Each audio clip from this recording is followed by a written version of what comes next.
100% job గ్యారంటీతో ISTTM business school admissions open.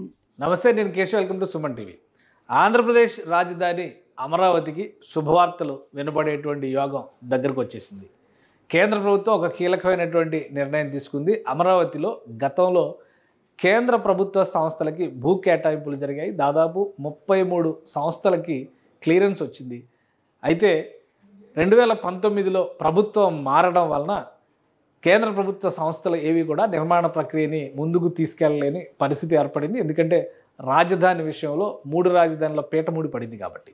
ఇప్పుడు కొత్త ప్రభుత్వం ఏర్పడిన తర్వాత మళ్ళీ అమరావతిలో పనులు చక్కబెట్టేటువంటి ప్రయత్నాలు జరుగుతున్నాయి. ఈ క్రమంలోనే జియోలాజికల్ సర్వే ఆఫ్ ఇండియాకి గతంలో కేటాయించినటువంటి స్థలంలో నిర్మాణానికి ముందడుగు వేయాలని నిర్ణయం తీసుకుంది. అసలు ఈ జియోలాజికల్ సర్వే ఆఫ్ ఇండియా ఏంటి, ఈ సంస్థకు ఉన్నటువంటి ప్రత్యేకతలు ఏంటి, అమరావతికి రావడం వల్ల వచ్చేటువంటి ప్రయోజనాలు ఏంటి, ఒకసారి విశ్లేషించేటువంటి ప్రయత్నం చేద్దాం. కేంద్ర ప్రభుత్వ అటవీ శాఖ పర్యావరణ విభాగం పరిధిలో ఉండేటువంటి సంస్థ geological survey of India. Ministry of environment, forest and climate change ఆంధ్రప్రదేశ్లో ప్రస్తుతం ఈ శాఖలో డిప్యూటీ సీఎం పవన్ కళ్యాణ్ చేతిలో ఉన్నాయి. అలానే వీలైనంతగా జీవజాలాన్ని పరిరక్షించేందుకు కావాల్సినటువంటి జాగ్రత్తలు తీసుకోవాలి. అరుదైనటువంటి జీవులను కాపాడుకోవడం ద్వారా జూ పార్కుల డెవలప్మెంట్ పైన కూడా ఫోకస్ పెట్టాలనేటువంటి ఆలోచన డిప్యూటీ సీఎం పవన్ కళ్యాణ్ చేశారు. మరోవైపు కేంద్ర ప్రభుత్వం వైపు నుంచి తీసుకున్నటువంటి నిర్ణయం ఇప్పుడు పవన్ నిర్ణయానికి మరింత సమర్థనగా మద్దతుగా మారుతున్నటువంటి పరిస్థితి ఉంది. గతంలో జియోలాజికల్ సర్వే ఆఫ్ ఇండియాకి సంబంధించి 2 ఎకరాల భూమిని సిఆర్డీఏ కేటాయించింది.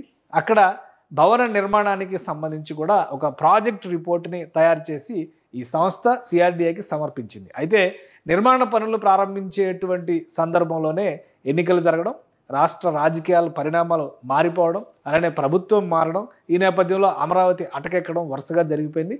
అయితే ఇప్పుడు ఉన్నటువంటి పరిస్థితుల్లో అమరావతికి సంబంధించి అతి త్వరలోనే భూమి పూజ చేయాలనేటువంటి నిర్ణయానికి జియోలాజికల్ సర్వే ఆఫ్ ఇండియా వచ్చింది.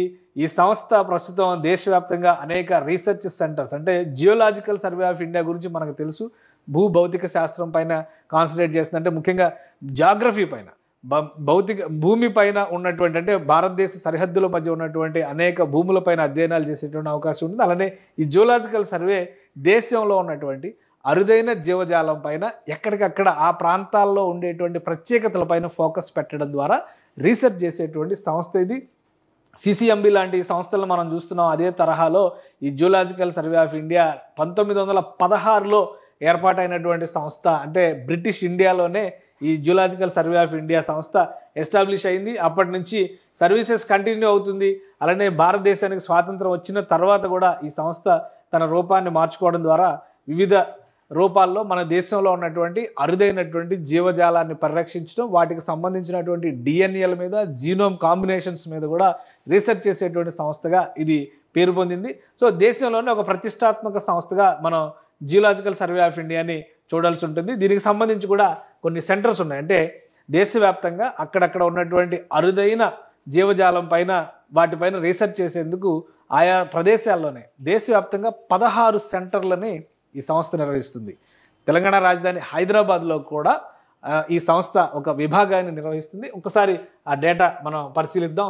ఇది geological survey of India symbol, మొత్తం యానిమల్ టాక్సానమీ సమిట్ 2004 దానికి సంబంధించినటువంటి report.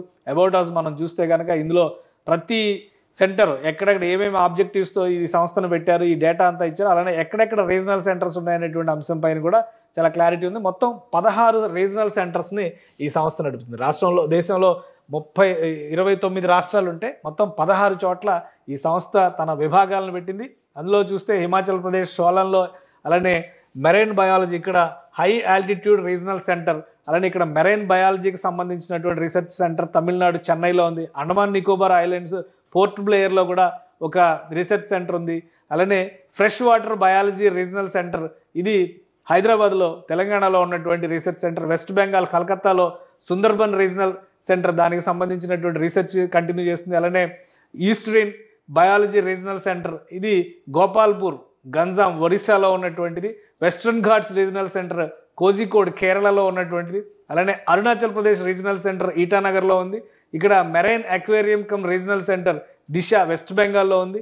So eastern ghat regional centre ఇది అమరావతికి అలాట్ అయినటువంటి రీజనల్ సెంటర్ 2021 నుంచి ఎస్టాబ్లిష్ అయినట్టుగా తన డేటాలో జియోలాజికల్ సర్వే ఆఫ్ ఇండియా చూపిస్తుంది. అయితే ఈ సంస్థని ఇక్కడ ఏర్పాటు చేయడానికి అంటే ఆల్రెడీ ఈ సంస్థని ఏర్పాటు చేయాలనేటువంటి ఆలోచనతోనే 2 ఎకరాల భూమిని గతంలో ప్రభుత్వం కేటాయించింది. ఈ 2 ఎకరాల భూమిని కూడా 60 ఏళ్ల లీజుకి ఇస్తూ చాలా తక్కువ అంటే లీజ్ ప్రైస్ కూడా చాలా తక్కువగా ఫిక్స్ చేసి 60 ఏళ్ల లీజుకి రాష్ట్ర ప్రభుత్వం అప్పుడే ఆంధ్రప్రదేశ్ ప్రభుత్వం ఇచ్చింది. అయితే 2019 తర్వాత మారినటువంటి పరిణామాలు, ఎందుకంటే 2018-19 మధ్యలో అలాట్మెంట్ జరిగింది.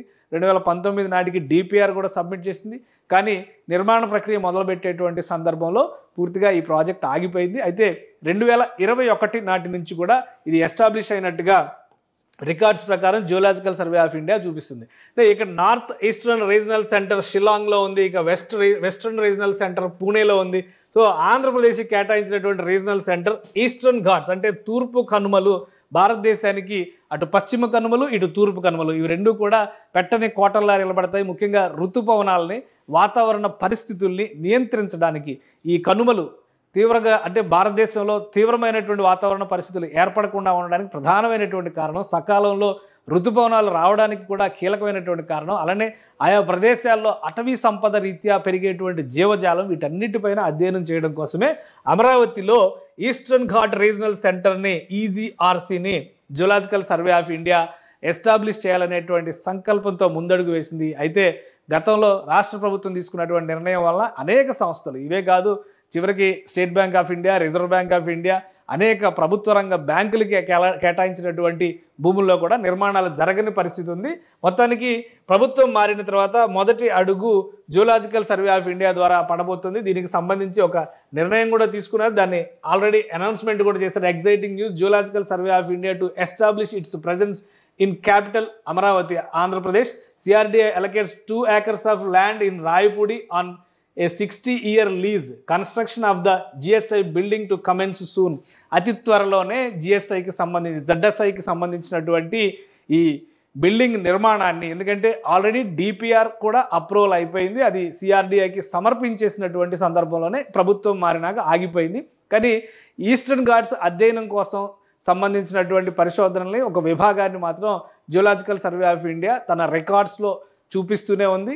అలానే తన అఫీషియల్ వెబ్సైట్లో కూడా దాన్ని ప్రజెంట్ చేస్తున్నటువంటి పరిస్థితి ఉంది. ఇప్పుడు రాష్ట్రంలో రాజకీయాలు మారడం, కేంద్రంలో 3వ ఎన్డీఏ గవర్నమెంట్ ఏర్పడడం, ఈ నేపథ్యంలో అమరావతికి కేటాయించినటువంటి సంస్థల అన్నింటినీ కూడా యాక్టివిటీస్ని, కార్యకలాపాలని అమరావతి ప్రాంతంలో ప్రారంభించాల్సిందిగా కేంద్ర ప్రభుత్వం నుంచి ఆదేశాలు వెళ్ళినట్టుగా సమాచారం ఉంది. ఈ నేపథ్యంలోనే ప్రతి సంస్థ కూడా ఆ పనులు ఎక్కడ ఆగాయి, మళ్ళీ ఎక్కడి నుంచి మొదలు పెట్టాలనేటువంటి అధ్యయనం పైన ఫోకస్ పెట్టారు. ఈ క్రమంలో జియోలాజికల్ సర్వే ఆఫ్ ఇండియా మొత్తం ప్రాసెస్ని కంప్లీట్ చేసి అతి త్వరలోనే భవన నిర్మాణానికి సంబంధించి రాయపూడిలో కేటాయించినటువంటి 60 ఏళ్ల లీజుకి కేటాయించినటువంటి భూముల్ని స్వాధీనపరచుకోబోతుంది. ఆ తర్వాత భూమి పూజ చేయడం ద్వారా నిర్మాణాన్ని వీలైనంత వేగంగా మొదలుపెట్టడానికి ప్రణాళికలు సిద్ధం చేస్తున్నట్టుగా తెలుస్తుంది. సో అమరావతి మాస్టర్ ప్లాన్ ఏంటి, అమరావతి గవర్నమెంట్ కాంప్లెక్స్లు ఎప్పుడు కడతారు, వేటితో సంబంధం లేకుండా ప్రభుత్వ రంగంలో కేటాయించినటువంటి సంస్థలు, ప్రైవేట్ రంగంలో ఆల్రెడీ ఆన్గోయింగ్ కన్స్ట్రక్షన్ ప్రాసెస్లో ఉన్నటువంటి సంస్థలు తమ పనుల్ని యథావిధిగా వీలైనంత వేగంగా ముందుకు తీసుకుపోవాలనేటువంటి సూచనల్ని ఆంధ్రప్రదేశ్ ప్రభుత్వం కూడా ఇచ్చింది.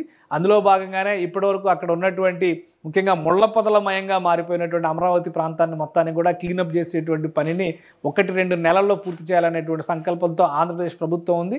అదే రీతిలో ఆ పనులు పూర్తయిన తర్వాత ఇన్ఫ్రాస్ట్రక్చర్ అంటే roads, water supply, drainage, electricity services వంటి వాటన్నిటిని కూడా యుద్ధ ప్రాతిపదికన అమరావతిలో ప్రారంభించాలి, వీలైనంత వేగంగా పూర్తి చేయాలనేటువంటి సంకల్పంతో ఆంధ్రప్రదేశ్ ప్రభుత్వం ఉంది. ఈ నేపథ్యంలో కేంద్ర ప్రభుత్వ రంగ సంస్థలకు సంబంధించినటువంటి నిర్మాణాలు కూడా ప్రారంభమైతే ఒక 2-3 ఏళ్లలోనే అమరావతి నగరానికి రూపురేఖలు వచ్చేటువంటి అవకాశం ఉంది. ఇక జియోలాజికల్ సర్వే ఆఫ్ ఇండియా తన పనుల్ని ఎంత వేగంగా ప్రారంభించాలని ఆశించినా కానీ అక్కడ ప్రభుత్వ పక్షాన జరగాల్సినటువంటి పనులు కూడా వీలైనంత వేగంగా ముందుకు వెళితే అతి త్వరలోనే తొలి భూమి పూజని అమరావతిలో జియోలాజికల్ సర్వే ఆఫ్ ఇండియా ఆధ్వర్యంలో చూసే అవకాశం అయితే ఆంధ్రప్రదేశ్ ప్రజలకి ఖచ్చితంగా కలిగేట్టుగా కనిపిస్తోంది. సుమన్ టీవీలో మీ పర్సనల్ అండ్ బిజినెస్ ప్రమోషన్స్ కోసం కింది నెంబర్కి కాంటాక్ట్ చేయండి.